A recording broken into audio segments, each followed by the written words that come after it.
This is Alan Bush with the Daily Financial Forecast for Thursday, April 11th. Stock index futures are trading higher this morning. This after the March Producer Price Index coming in up 0.2%, which compares to the estimate of up 0.3%. Also excluding food and energy, increasing 0.2% as anticipated. And jobless claims at 211,000 when 215,000 were predicted. Also, tomorrow we'll have first quarter earnings reports from some of the large banks. So now that the inflation reports are out of the way, I think we can see the uptrend resuming for stock index futures. Still looks like the fundamentals are mostly bullish and the technicals still remain supportive to the stock index futures markets. Currency markets seeing the dollar index coming under a little pressure today. We did have the European Central Bank at its policy meeting keeping rates unchanged as widely expected. However, there are some hints that the ECB could be cutting rates at their June meeting.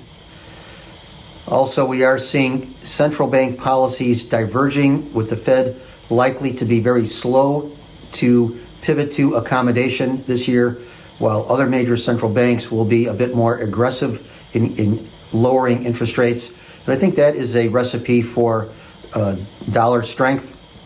And in the interest rate futures markets, seeing futures a little bit higher today, some support from the Producer Price Index coming in just a little bit weaker than anticipated. As far as speakers today, we'll have Susan Collins at 11 o'clock, Raphael Bostic of the Fed at 12:30. And if you recall, Bostic was one of the Fed officials recently coming out indicating that, in his opinion, there is a case for only one rate cut from the Fed this year.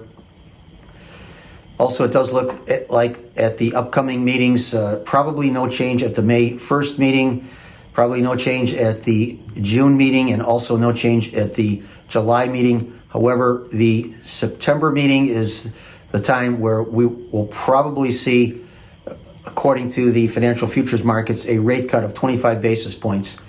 So with what I'm seeing in the technicals and fundamentals, I think any rallies should be used as selling opportunities, as the trend still appears to be lower across the board for the interest rate futures markets.